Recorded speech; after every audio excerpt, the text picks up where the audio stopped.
you're wondering what is going on. Everything that you're taught, the entire foundation for which you've built your career is being tested right now. What's going on? Why did you decide to launch TED Launch? I think a lot of the effort right now has been let's just build, and gain all the profits and replace the people and get rid of HR departments. Like, what is that? You organized or were involved in a TED event before you were the TED General Counsel. We wanted to bring community together under an umbrella that would actually bring about ideas that were meaningful. Now it's needed more than ever because none of us know what the world is going to look like in 2 years' time. So how in the world does one teach that, right? This stuff doesn't exist today. I wish it would exist. I wish this is what law school is focused on full on. I do. I wish there wasn't a need. Welcome to Without Limitation. This is the podcast where we meet the people who are reshaping the legal industry. Now, what's your favorite TED Talk? Like a lot of people, mine is Schools Kill Creativity by Sir Ken Robinson. It's an absolutely amazing presentation. More than 80 million people have watched it on TED or on YouTube. And I think it's just the very definition of an idea worth sharing or an idea for impact. Now, you may have your own, and for decades, the TED platform has existed as a place for the world's leading thinkers to share their ideas and to inspire other people. But what if we could apply the principles that have made TED so successful to the field of legal education? Well, that's exactly what my guest today is doing. Nishat Ruiter is the General Counsel at TED, and she's recently launched the TED Law Initiative, which is all about building future-ready lawyers. And at the center of it all, really, is what does it mean to be a lawyer at a time when the ground is shifting beneath our feet? And what should we be teaching the lawyers of the future? Nishat has an incredible perspective on this stuff from her career both at TED, but also having worked in-house at some large technology companies, as well as in law firms. So without further ado, let's get into it. Here's my discussion with Nishat Ruiter, the General Counsel at TED and the founder of TED Law.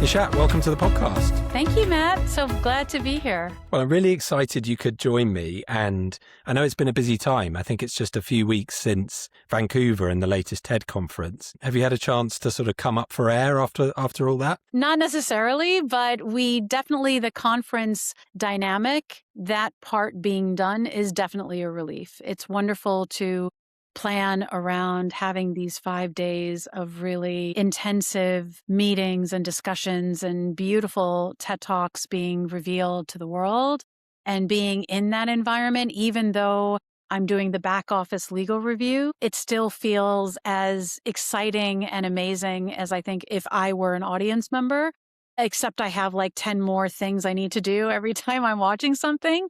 But it is fantastic, and I'm very happy that that part has gone really successfully, and now we're back. And it's an incredible event. As you're alluding to, it's more than just one event, isn't it? It's very much a 365 days a year initiative, which we'll come on to. But before we get on to TED, I thought, Nishat, if it's okay with you, we might go back to the beginning and talk a bit about your story. And how you got into law. And I understand that initially you were in the field of matrimonial litigation. So I'm curious really as to how you got into law. Did you always want to be a lawyer? And then let's go from there. Well, initially my dreams lived around being in theater and acting. That was actually my first love.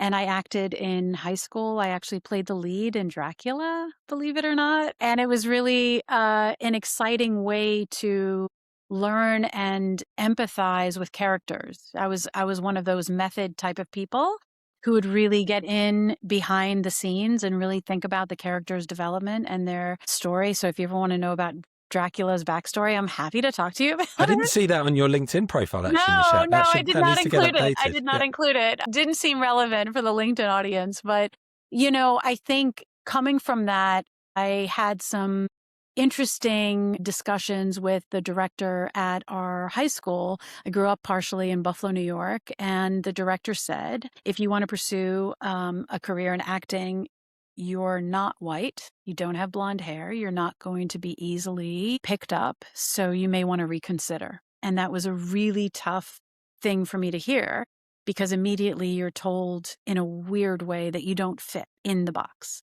And that's been a theme, I think, in my career also that's kind of fit. But interestingly enough, that began my search for a different field. And when I was in college, I took a course about legal and social environment and business. And the professor was really asking about, if you have a student and they're at the university and they fall on a banana peel, what's going to happen? What are the implications? Who's at blame? And everybody raised their hand wanting to defend the student. And then he asked, does anyone want to defend the university? And I raised my hand. And it was the excitement of picking a side that no one else did, to be honest, which appealed to me the most. It wasn't necessarily the legal issues. I didn't know what the legal issues were at the time, but it was really about this is something that I can delve into. This is something I can sink my teeth in. Let me find the reasoning and let me explore what the answer is. And that's what really brought me to the understanding that law was really my calling for those reasons. Doing it probably in a non-traditional way, obviously, not because I wanted to pursue a legal path, but I found that the skill sets and the things that it was asking of me felt most at home with what my skills were. So when I entered law school, I thought, okay, let me help the world. Let me do international human rights. Let me pursue a career in justice. Let me see what that's like. And when I graduated law school, I actually did some time in the Netherlands. My husband is Dutch, and I lived in the Netherlands for maybe the first 2 years, and delved into what international work is. Didn't really have an opportunity as much as I thought. And it just kind of felt like work and law school loans and other things kind of pulled me back into going back to the States. And so we did that. And upon coming back to the States, you are scrappy. I didn't have a ton of doors open to me. I had my resume, I had my interview skills, and I literally applied to everything that was open. And there was a role for family law.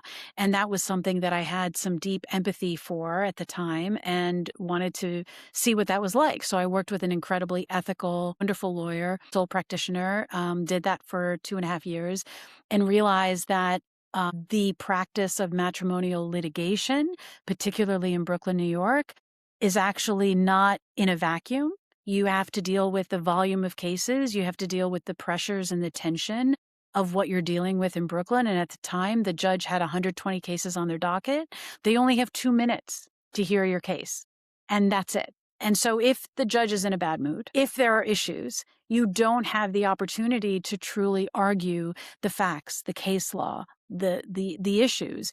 It's a very different system. And that to me felt a little bit too arbitrary for my taste.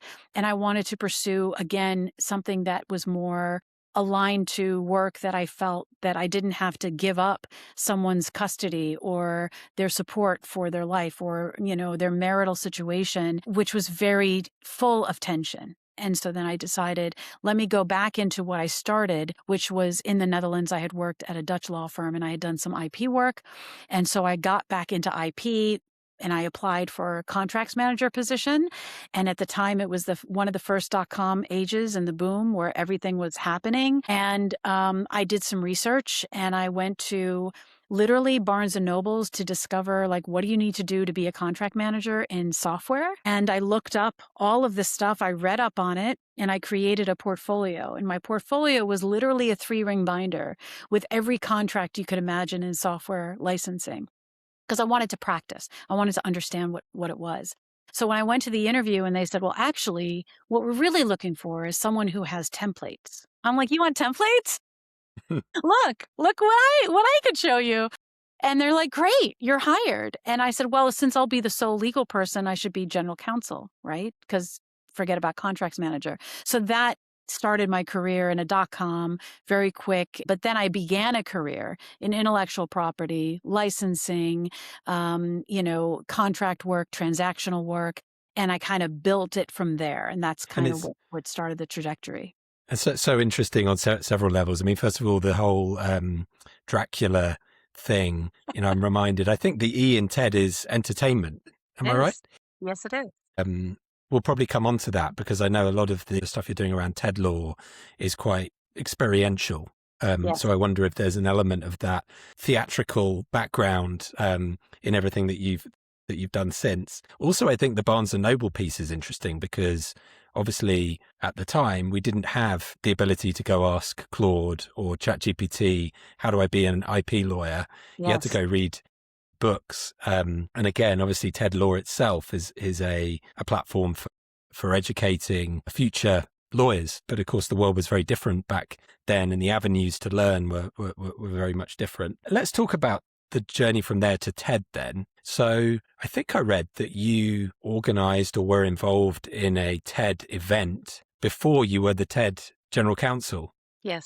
So can you just tell that story? Sure. Well, in my career as IP lawyer, I worked in fintech. I worked in different organizations, and I spent about 10 years as associate GC at CA Technologies, which is a large software company. It was later absorbed by another company. I spent a little bit of time working in the legal tech world in New York, kind of helping equip and build legal teams where it was needed in the transition time. And during one of those career shifts, I think one of the things that I was finding really inspiring, both my husband and I, we work on a lot of community development in our home, which is Hillsborough, New Jersey, which is a suburb that we chose based on schools and my job at one of the times. It wasn't really something that I could say, this is where I want to be to grow up. It was just kind of a good town.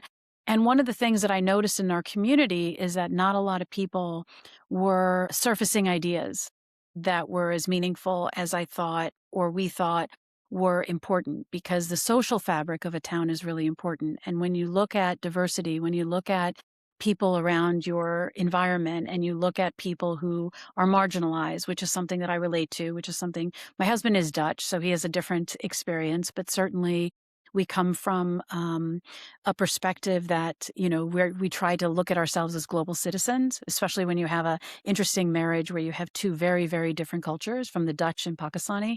You could not be more different. The bluntness of the Dutch and the directness of the Pakistanis lends itself to more heated discussions than anything else. It's like an unstoppable force meets an immovable object, I Exactly, imagine. exactly. So it can be quite intense. But we found, why not try to raise these ideas in our town? And I served on the library at the time, the library of the township, and we wanted to bring community together under an umbrella that would actually bring about ideas that were meaningful. And so, because we had known about TED, my husband was a big TED fan. The minute that TED became kind of known back in 2006, we would invite high school students and introduce them to TED.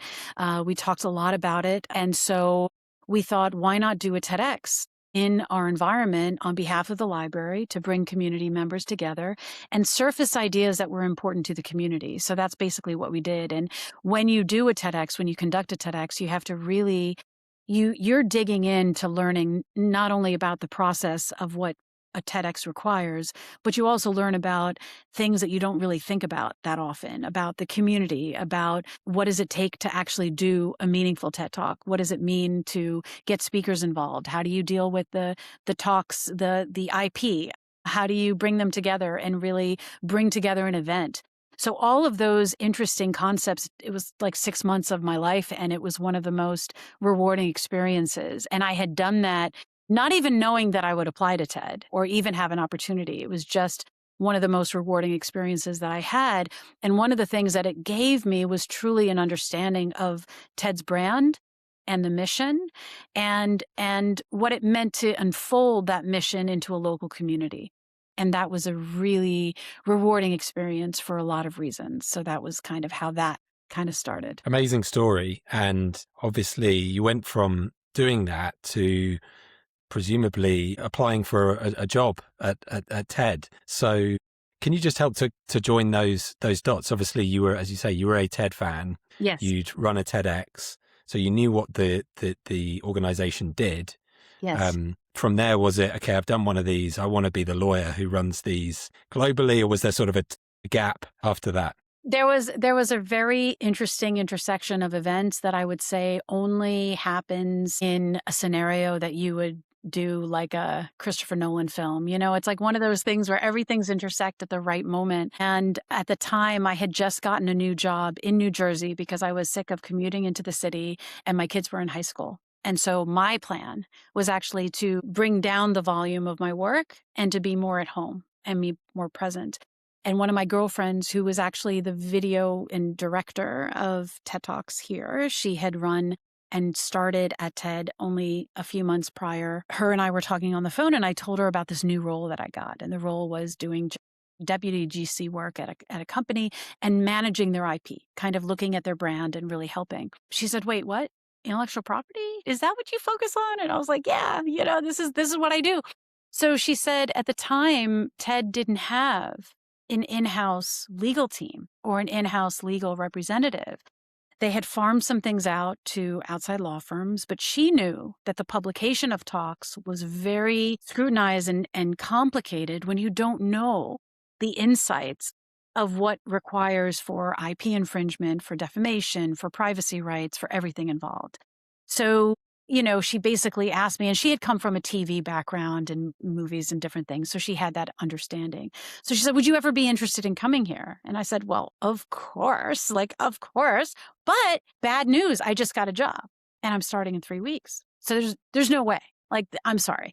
And her journey had taken a longer time, meeting people and talking to people over maybe like a year and a half or whatever. So I was like, right now, this is going to be really difficult. So when I sent her my resume, because she asked for it, I said, "Look, whatever you do, understand that here's a bunch of requirements. I just took this other job. It's going to be really hard to leave. I have the requirements of being here with my kids. I wouldn't want a 5-day-a-week job in New York City. This is going to be really difficult. So here you go. But kind of go ahead." And she ended up sharing it with Chris Anderson. Chris Anderson wrote me a note. I think it was the following day saying, "She's said some things about you. Would you be interested and meet with myself and the CFO?" Am I going to say no? Of course, So I met with him that week, went into the city, had a long conversation. And yes, he was pretty surprised that I had organized a TEDx. That was one of the things that we talked about because often lawyers' reputations are much more heavy in legalese and requirements and doing a lot of things that are more formal. But because I had been really a rebel, I think, in my career of wanting to do things authentically, there was this beautiful kind of kismet that happened because the authentic way is also TED's way, right? So there was such a great alignment. And so I ended up meeting with the different directors of the various groups. And the following week, I got an offer letter to start. It was extraordinary. And it's Well, I been mean, talk extraordinary. about the perfect fit for the role. I'm trying to imagine how that sort of what was effectively a job interview of sorts, albeit they were trying to convince you, would have gone. And you're saying, "Well, actually, I ran a TEDx not so long ago." I imagine you totally wowed them, and it was almost a done deal there and then. But yeah, just a great story. I'm conscious we're sort of 15 minutes in here, and I'm pretty sure everyone listening to this will know what TED is. But just in case there are folks out there who don't know what it is, or they maybe don't know what TEDx is, or some of the terms that we're throwing around, can you just do sort of a very brief introduction to the organization and what it stands for? You've talked about ideas a couple of times, and I Yes. know that's quite central to the mission. So if you could just briefly talk about that. Sure, sure. Well, it started in 1984 as a conference for future thinkers and, people who are in technology, entertainment, and design who would convene in California and kind of talk about what's up next, and kind of talk about and share ideas about the future of work, the future of technology, the future of entertainment, all of these different things in design. And back in about 2002, Chris Anderson, who's the current chairman of the board at TED, decided that he wanted to bring TED into his world and make TED a nonprofit. Because at the time, it was actually a convening organization and that was run by Saul Wurzman and Richard Wurzman at the time. And they wanted to see what could happen if we could continue the process of the convenings. That was really where it started, as convenings. And over time, the convenings grew into more than just meeting. But for example, in 2006, one of the ideas that someone had is, what if we could put some of the things that we do in our convenings on the internet. Would it be interesting? Would it be compelling? Would other people like it? Because the assumption was that people who were in the business and in the midst of the change were the ones who were interested in what was happening, right? But would it make sense to put it online? And I think there was a hope that maybe if we can get 100,000 views, that would be really cool. And I think there was something like 1 million in the first month. So immediately after that happened, there was a view of let's do this and let's make this a direct to viewing experience so that our convenings always bring TED Talks to the world, wherever they are. So from there, it expanded into doing not only convenings, but also bringing it to the world.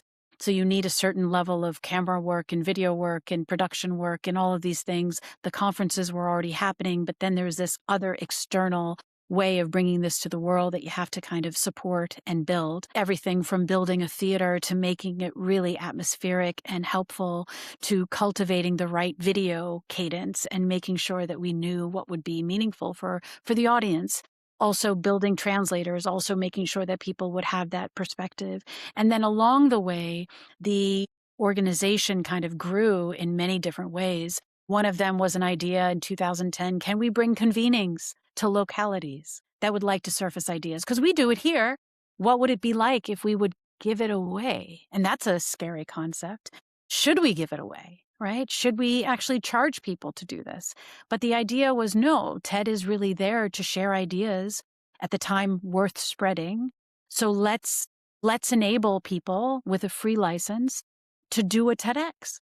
And what started as a pretty risky experiment, frankly, giving it away and having a bunch of guidelines online, now has something like 4,000, 4,500 TEDx's around the world where communities are thriving, bringing ideas and then uploading their ideas into a YouTube channel so people can see what the ideas are around the world. Such an extraordinary effort to bring people to actually have that type of community convening.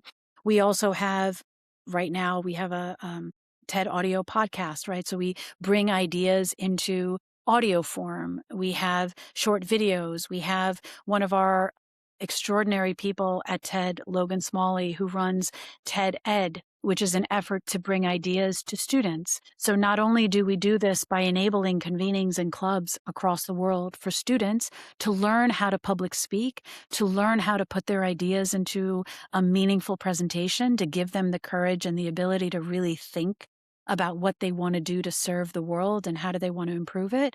But they also provide gorgeous animations on educational videos based on a lesson created by a teacher. So you have these teachers around the world who are submitting a lesson about, let's say, gravity or history or, economics or math, and then having a video that's created by these award-winning artists who build an animation of only about 4 or 5 minutes that break down the lesson in such a digestible way that those have been viewed by millions and billions of people, right? So you can see kind of the expanding vision of TED into many areas, including what we do for the nonprofit world, which is Audacious Project, including what we do on, a number of different fronts all around with media and other things that we license. We also have TED brought to partners of ours who want to bring the TED kind of authentic blend of brand with their brand. So we have a whole partnership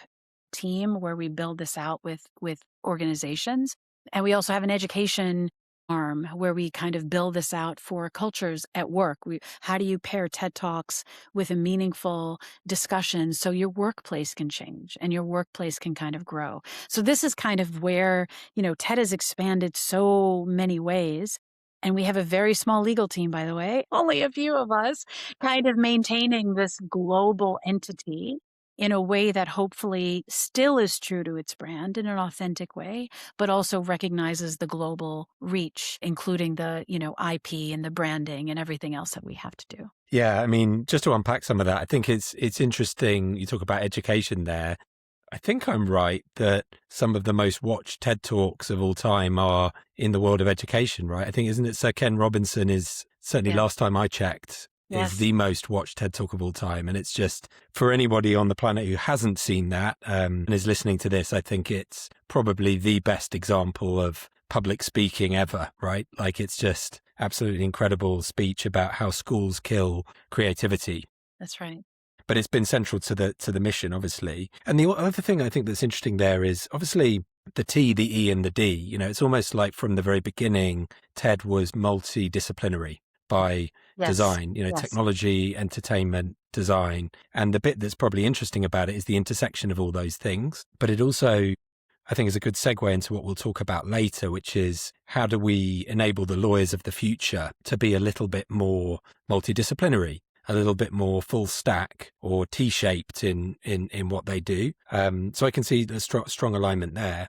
I was curious about one thing. So you mentioned getting the content online and getting the stuff on YouTube. And that was, really a inflection point for the organization by the sounds of things, going from being a conference to being a content platform. Here we are in 2026, and obviously more people are getting their ideas from AI. So they're sitting with Claude, or they're sitting with Gemini, or they're sitting with ChatGPT, and they're brainstorming something, or they're talking about something. And we've had issues where the AI can be a little bit sycophantic. So it will say, oh, Matt, that's an absolutely incredible idea. This is probably the best idea anyone's ever had. You should go do that. Sell your house and plow all your money into that. That's just incredible. And I was curious about, whether and how you're trying to make the TED content available through those platforms, if not directly. Obviously, most of these AI tools, they search the web, and what used to be search engine optimization, these days people are talking about AEO, which is agents, so optimizing for what agents will find online. And I just wonder if there's an opportunity there that you guys are considering around how might we make TED's ideas and TED's content surfaceable through AI, so that at least some of that multidisciplinary, some of that incredible thinking, so many of those incredible ideas can get surfaced through AI rather than the usual stuff that's just in its training data, where it's just there to try and, please you and agree with you. What's really interesting is we have these amazing visionaries of tech who come to the TED stage much typically earlier than when they launch. This is one of the kind of platforms that people use to bring about the future of where technology is going. And so we've seen at the doorstep, if you will, the ideas that have been shaped around AI. And I think there's always been an interest in exploring a way where TED content can somehow serve humanity in a different way, enabling and accessing it with the technology that it does. And I think the partnership with technology is really the tricky elements, because right now it feels like we're in a space where people aren't looking at AI as a partner as much as what's going to replace. It's going to help us save cost. Oh, it's driving efficiency up, which I think is fine, but it's only part of the picture. In what we do in TED Law, and also what I think just personally, is that AI serves as a strategic partner, but you have to enable that vision first before you access it as a strategic partner. And I think a lot of the effort right now has been, let's just build, and gain all the profits and replace the people and get rid of HR departments. Like, what is that? That just makes no sense to me. It feels like the thought process has skipped a few steps in logic and thoughtfulness and understanding human beings.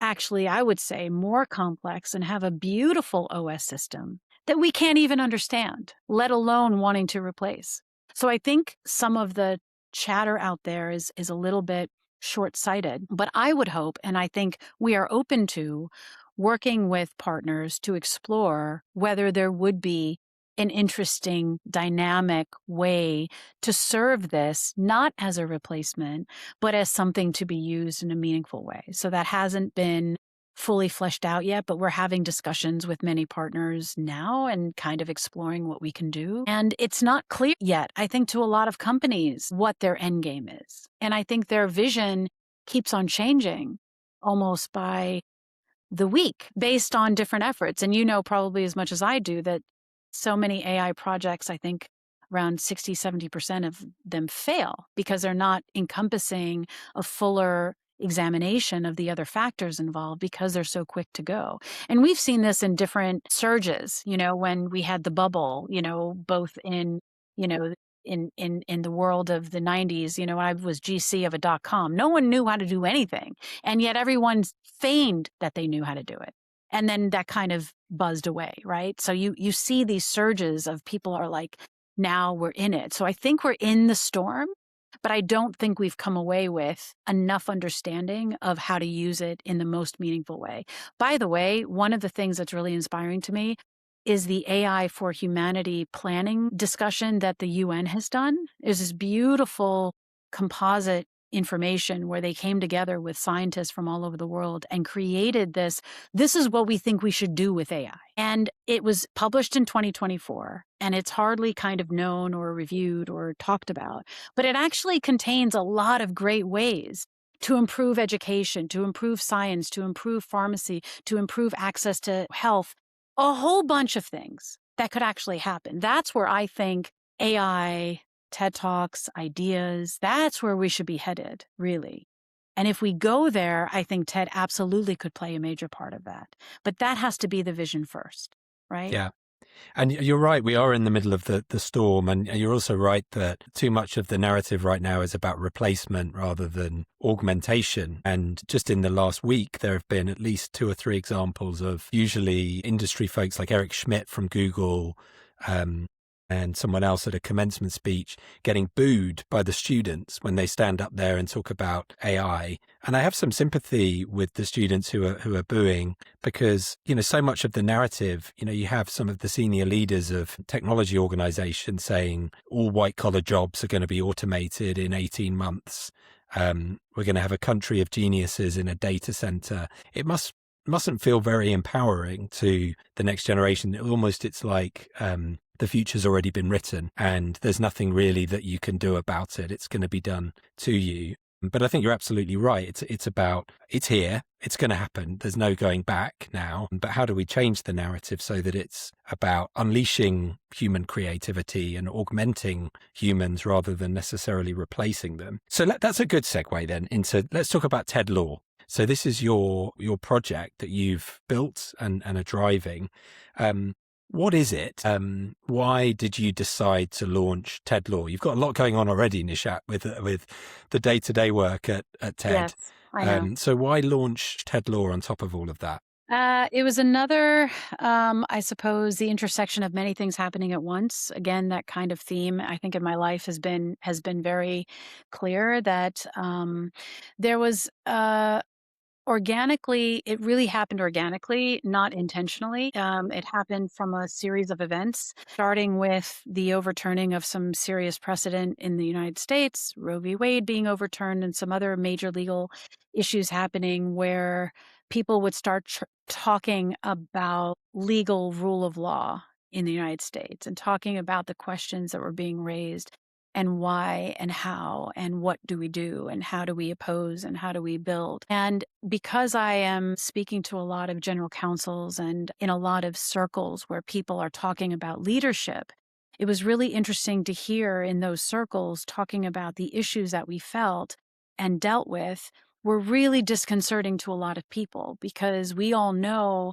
back in the day when we're taught how to be a lawyer, what you're taught is the substantive rules, which, by the way, are built on precedent. So when you have activities that are happening in your politic or you're happening in the world where that is completely overturned, you're wondering what is going on. Everything that you're taught, the entire foundation for which you've built your career, is being tested right now. What's going on?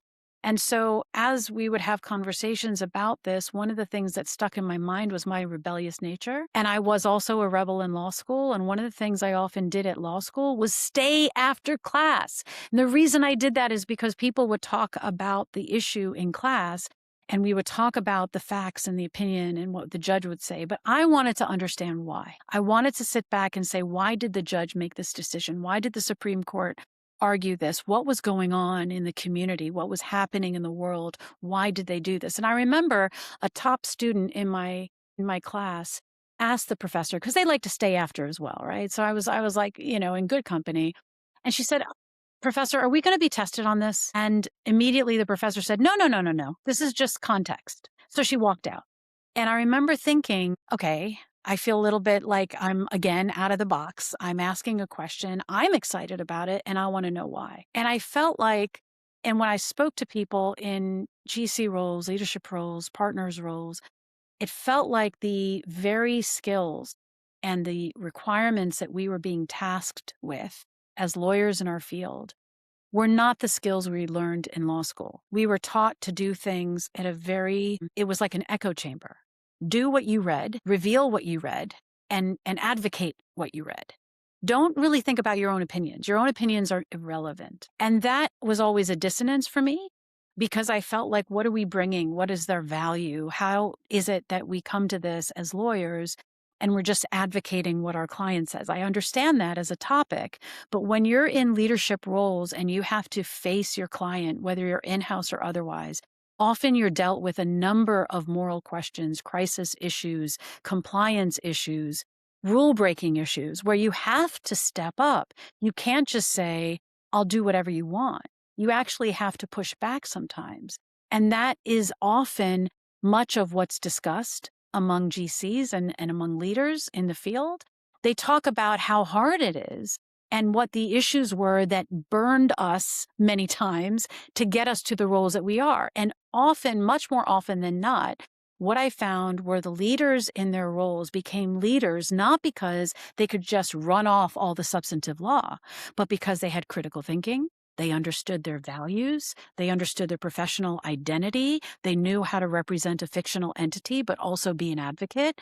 They understood cultural competence, how to code switch between finance, between business, between a whole host of issues. They understood how to collaborate in a really intuitive way, not just say, here's a legal issue and here's what you need to do, but actually say, what do you want to do, business? What's the solution you want to carry forward? How do you want to resolve this, right? And then finally, working in AI is another context that a lot of us were being faced with almost immediately. And in my role and understanding our role, seeing what the TED Talks were doing already, it was clear that practicing law in the AI age is a very different requirement than what we're taught. And how do we do it in a way that's actually strategic? So those 5 things then became this kind of testing ground.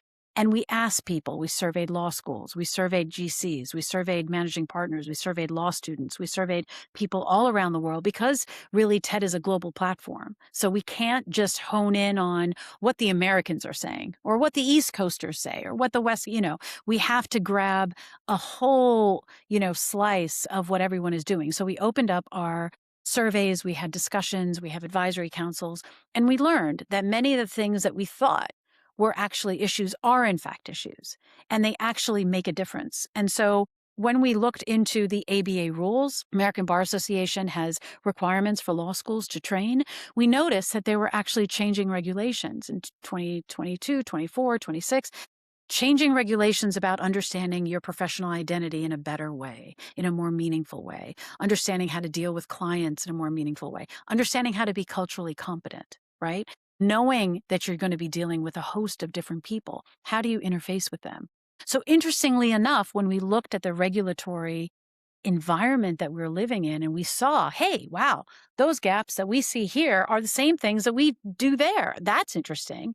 And then after meeting with some law professors and meeting with a bunch of different people and talking about this issue, one of the things I found out was when you bring up a TED Talk, which frankly hones in beautifully on human skills, on courage, on your grounding, understanding your identity, on knowing how to, understand different cultures, on understanding how to critically think. When you take that and you present to a group of lawyers, lawyers are the most cynical, most skeptical audience in the world, I would say.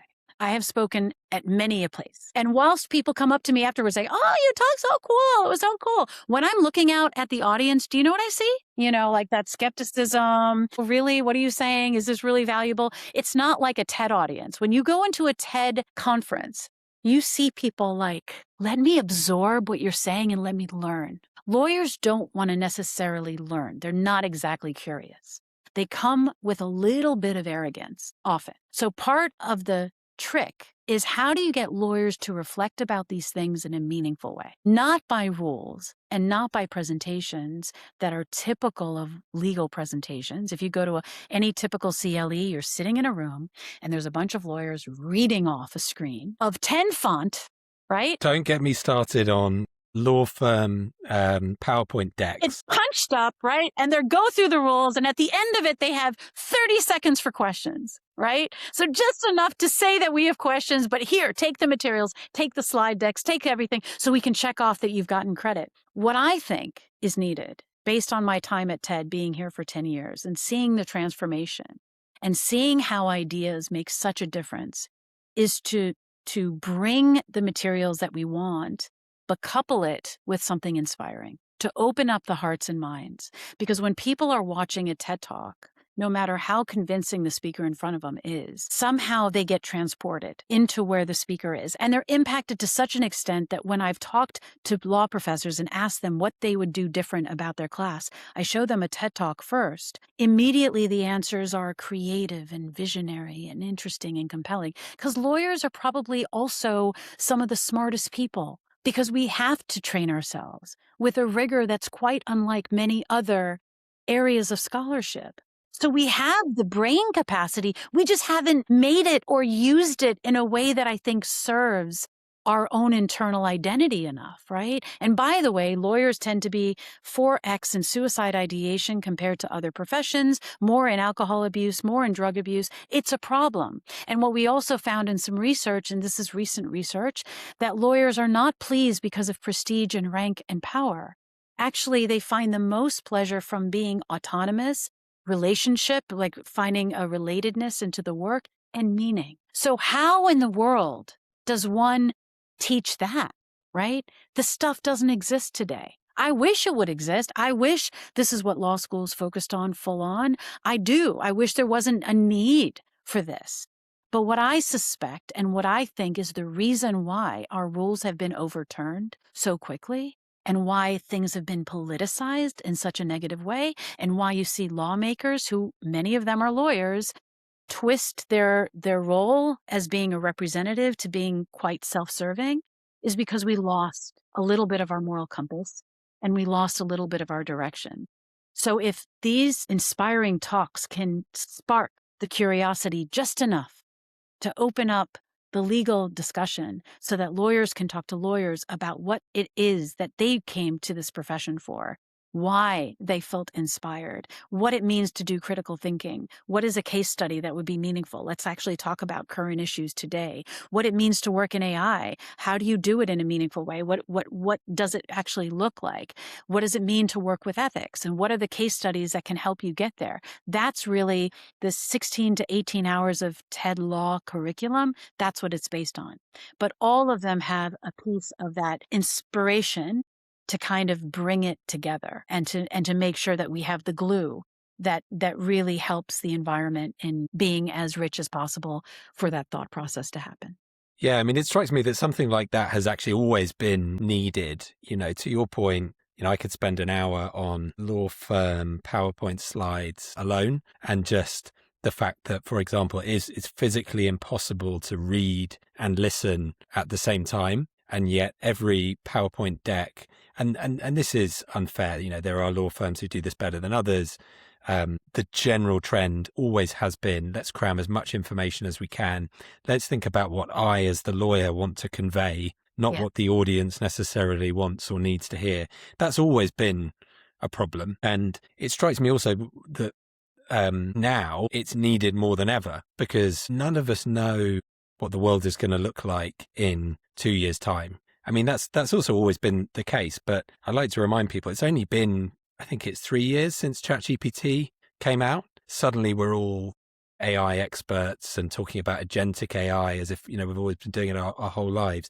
None of us really knew what this stuff was 3 years ago, if we're totally honest. That's 3 years. November or October of 2022. I remember this only because my son rolled it out on day one. He was in high school, and he immediately asked me, they got a TED Talk wrong. He tested it immediately. Yeah. He's like, Mom. Early adopter.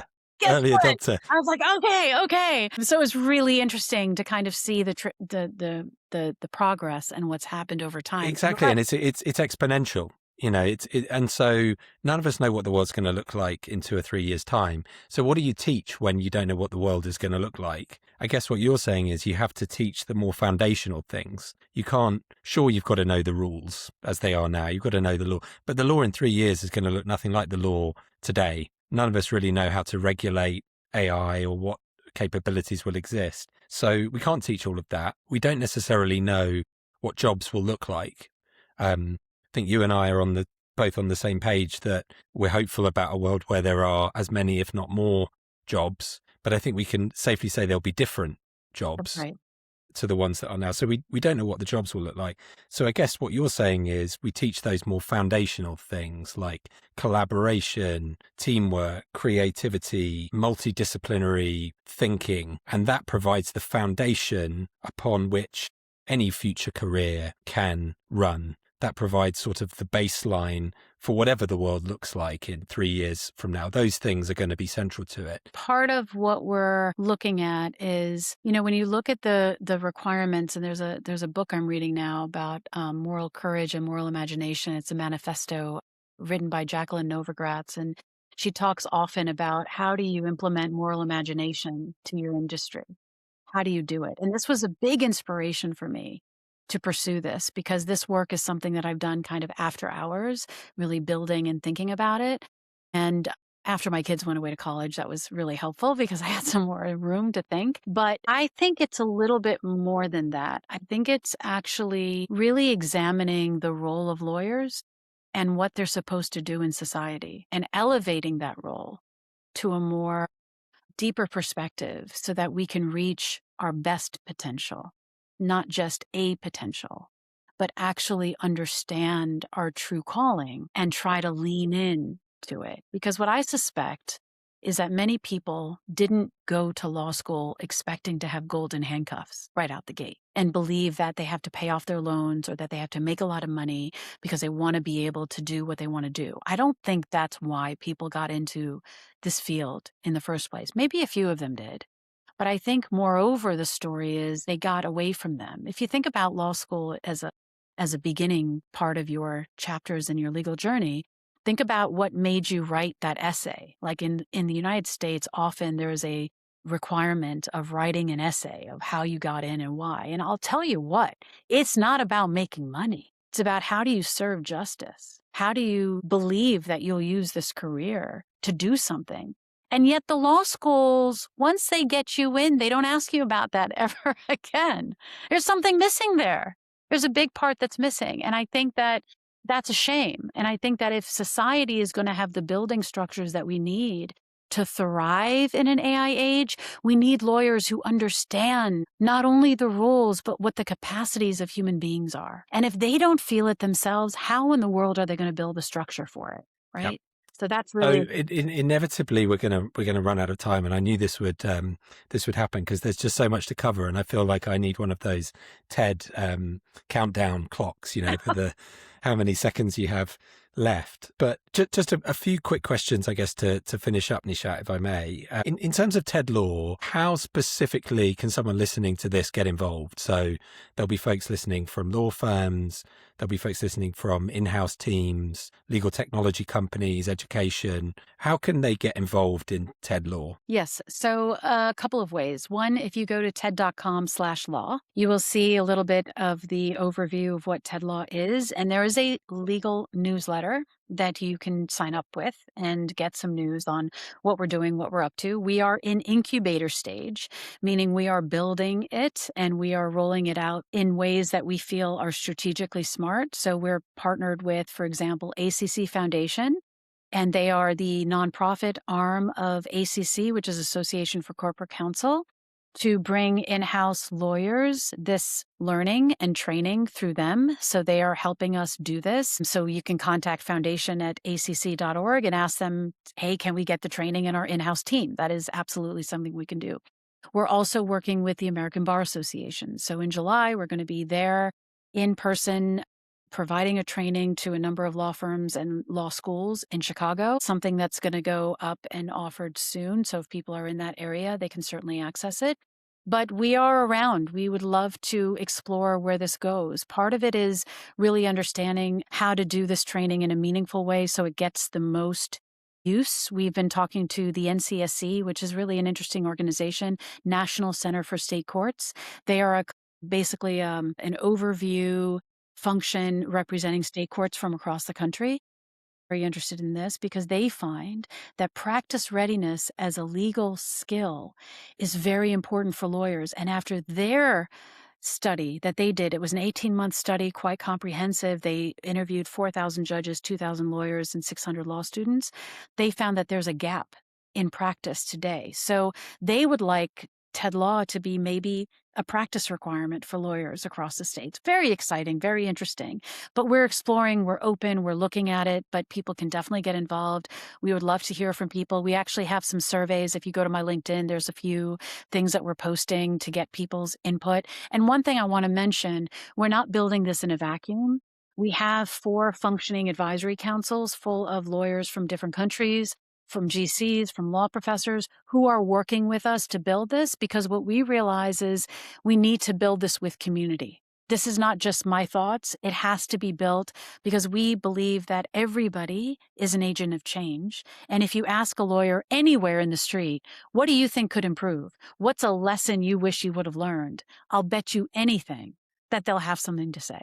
So we're collectively bringing that forward. And that's one of the things that's very exciting about this. It's representative, not just my work, but everybody's work under that umbrella. And so we're really, hopefully a year from now, Matt, we can do an update and we'll have some more news for where this is and where this is going.